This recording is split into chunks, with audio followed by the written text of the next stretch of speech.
नमस्कार, राष्ट्रबोध से मैं पवन केसवानी। 3 साल 3 महीने सीजीपीएससी के चेयरमैन रहते हुए टामन सिंह सोनवानी ने दुगनी से ज्यादा संपत्ति बना ली थी। मुख्यमंत्री भूपेश बघेल के सचिव थे 1 जनवरी 2019 से लेके 31 दिसंबर 2019 तक। तब उन्होंने अपनी घोषित संपत्ति बताई थी कि उनके पास 24.17 एकड़ जमीन है।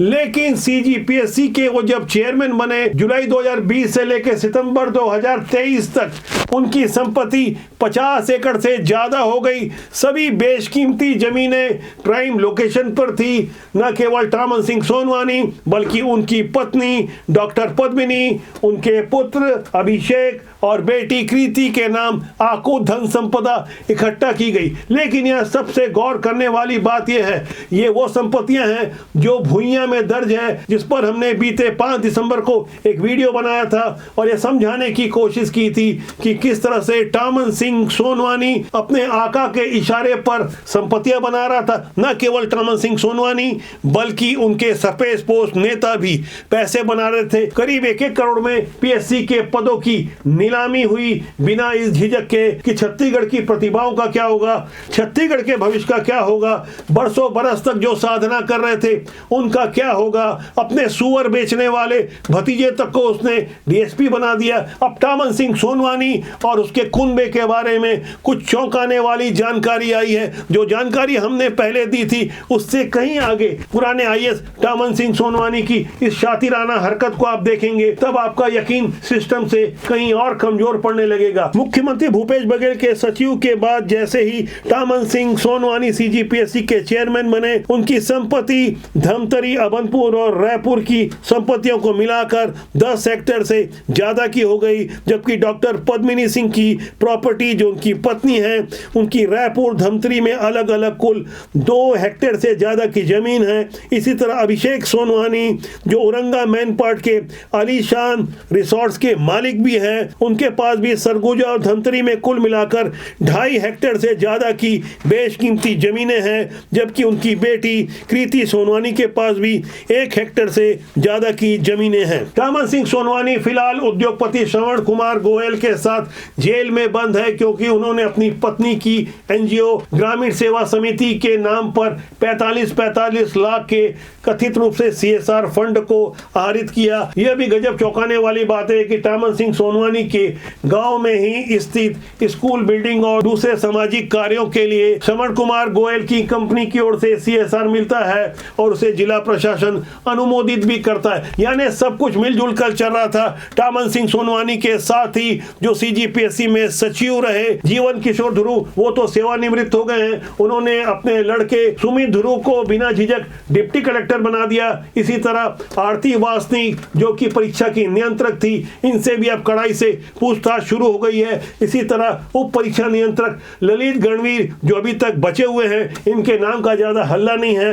इन्होंने अपने भाई की पत्नी को रेंजर बना दिया और ना मालूम ऐसे कितने लोगों के ऊपर ऐसे घूसखोर अधिकारी मेहरबान रहे होंगे जिन्होंने छत्तीसगढ़ को लूटा, प्रतिभाओं का गला घोटा। ऐसे कई अन्य लोग हैं, सफेद पोश हैं, जिन्होंने मोटा पैसा बनाया और वो आज छुट्टा घूम रहे हैं। गौर करने वाली बात यह है कि राज्यपाल के सचिव रहते अमृत खलको ने अचानक अपनी बेटी और बेटे को सीजीपीएससी की मेरिट सूची में लाने का सौभाग्य प्राप्त किया। एक ऐसा संयोग हुआ, एक ऐसी खगोलीय घटना जो लाखों साल में एक बार होती है। सीजीपीएससी के चेयरमैन के पूरे खानदान का चयन हो जाता है, बड़े अधिकारियों का चयन हो जाता है, सत्ताधारी दल के पदाधिकारियों के रिश्तेदारों का चयन हो जाता है। वैसे इस विषय में हमने पहले भी कई वीडियो बनाए हैं, लेकिन जो अब नई नई जानकारी आ रही है, टामन सिंह सोनवानी की कमीशन खोरी का जो पैटर्न था, खासकर कारोबारियों के बच्चों के सिलेक्शन को लेकर, वैसा ही पैटर्न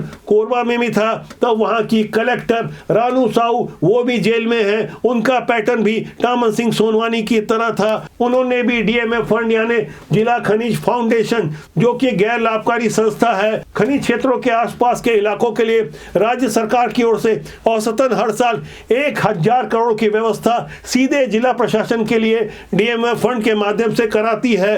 रानू साहू के करीबी कारोबारी के 10 करोड़ के घपले घोटाले की जानकारी पर ईडी ने मनोज कुमार द्विवेदी नामक एक कारोबारी को गिरफ्तार किया है। यह मामला तो सिर्फ 10 करोड़ का है, लेकिन दुर्ग के शिक्षा विभाग में ऐसा ही करीब 40 करोड़ का डीएमएफ फंड अकेले 2022-23 में घपले घोटाले की भेंट चढ़ गया। कोरबा की घटना इसलिए मीडिया की सुर्खियां बनी क्योंकि रानू साहू कोयला घोटाले वाले मामले में पहले ही जेल में बंद हैं, इसलिए उनसे जुड़ी हुई हरकतों की जब माइक्रो सर्जरी हुई तो पर्दे निकलकर सामने आने लगी।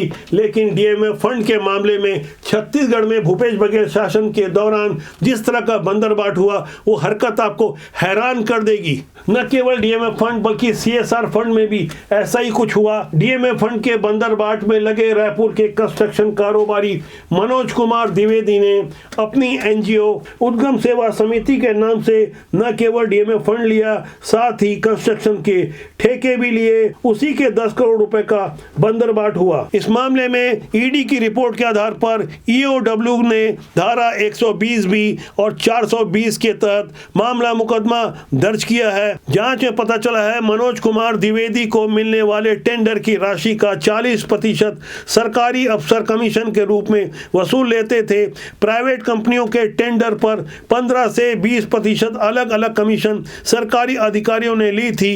ईडी ने अपनी जांच रिपोर्ट में पाया कि आईएएस रानू साहू ने संजय सिंधे, अशोक कुमार अग्रवाल, मुकेश कुमार अग्रवाल, ऋषभ सोनी और बिचौलिए मनोज कुमार द्विवेदी, रवि शर्मा, पीयूष सोनी, पीयूष साहू, अब्दुल शेखर नाम के लोगों के साथ मिलकर किसी चीज की असल कीमत से कहीं ज्यादा के बिल का भुगतान कर दिया। ये बंदरबाट तो कोरबा का था, लेकिन वर्ष 21-22 और 22-23 में भूपेश बघेल के शासनकाल में वीवीआईपी जिला कहलाने वाले दुर्ग में तो इससे भी कहीं ज्यादा बड़ी घटना हुई थी। भूपेश बघेल इसी जिले के हैं और पाटन क्षेत्र से निर्वाचित होते हैं। पाटन, धमदा, दुर्ग, भिलाई मिलाकर कुल 42 स्कूलों में से 27 में डीएमएफ के फंड दिए गए। वर्ष 22-23 के लिए दावा किया गया कि करीब 40 करोड़ रुपए जो खर्च किए गए, उसकी जानकारी मैंने खुद सूचना के अधिकार में जून 2024 को जिला शिक्षा अधिकारी दुर्ग से मांगी थी।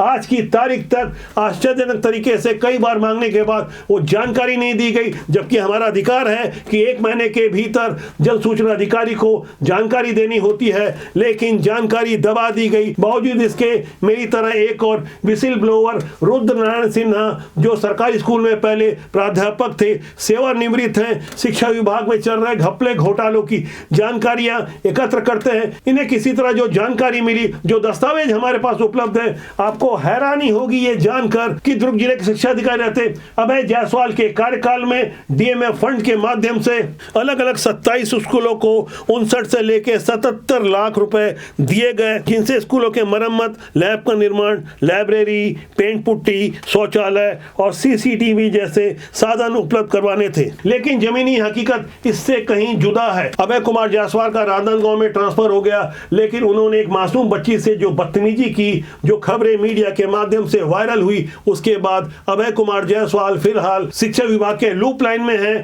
लेकिन जो पैसा लूटा, जो पैसा बनाया, उसका क्या होगा, इसकी जांच बाकी है। आने वाले दिनों में हम दस्तावेजी साक्ष्यों के साथ कुछ बड़ा खुलासा करेंगे, जिससे आपको यकीन हो जाएगा कि हमारे सिस्टम में ये भ्रष्टाचारी, ये घोटालेबाज किस तरह पूरे सिस्टम को दीमक की तरह खोखला करने में लगे हैं। दरअसल सिस्टम की बेईमानी अकेले अधिकारियों से नहीं होती, बल्कि वो सफेद पोश राजनेता हैं, सत्ता का दंभ है। कुछ लोगों को गलतफहमी हो जाती है कि वो पावरफुल हैं तो किसी को भी धमका सकते हैं। ऐसे एक हरकत रायपुर से सामने आई है, जहां एक कारोबारी जीएसटी अधिकारी को धमका रहे थे, बकायदा मंत्री ओपी चौधरी का नाम लेकर। लेकिन शायद उन दम्भी श्रीमान को ये यकीन नहीं होगा, उनकी आवाज रिकॉर्ड हो रही थी। अरे सुनो ना, कानून आपसे ज्यादा जानता हूँ मैं मैडम। 2 मिनट लगेगी, एसीबी को बुला के यहाँ कार्रवाई करा दूंगा, एंटी करप्शन को बुला के कार्रवाई करा दूंगा, ओपी चौधरी वगैरह को सबको बुला के कि आप मेरे घर पे क्या चीज करने के लिए आई है, और ऊपर से मेरे को बोल रही है कि ऑफिस चालू है कि नहीं चालू है। जीएसटी कमिश्नर से बोलती है मेरे से बात की।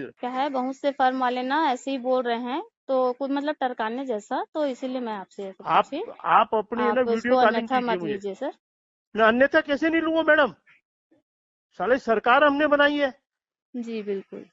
उसके बाद उस कारोबारी को अच्छी तरह यकीन हो गया होगा कि अब शासन सिस्टम बदल चुका है, विष्णु देसाई की छत्तीसगढ़ में सरकार है, दावा किया जाता है कि सुशासन की सरकार है। जब मौजूदा हालात में सत्ताधारी भाजपा से जुड़े हुए नेताओं को भी ये शिकायत है कि अधिकारी उनकी मनमर्जी से काम नहीं होने दे रहे। ऐसे हालात में एक कारोबारी को लगा होगा कि वो पैसे वाला है, बड़े अधिकारियों से उनके संबंध है, उसकी ऊंची पहुंच है, लेकिन शायद वो भूल गया होगा कि उसकी आवाज, उसकी बातचीत वायरल हो जाएगी। उसके बाद उसके साथ जो हुआ, उससे तो अधिकारी को हड़काने की कोशिश करने वाले उस अधिकारी की पूरी हेकड़ी निकल गई। एफआईआर दर्ज हुआ सो अलग, छापेमारी तेज हुई और कड़ाई से, ईमानदारी से जो कार्रवाई हो रही है, उसके बाद सफेद पोश लोगों पर भी हड़कंप मचा हुआ है। दरअसल जीएसटी विभाग की ओर से बोगस फर्मों, संदिग्ध फर्मों की पहचान के सत्यापन की कार्रवाई की जा रही है। विभाग के निर्देश पर निरीक्षकों की ओर से रायपुर की फर्म योगेश कमर्शियल पर छापेमारी की गई। इसी योगेश कमर्शियल के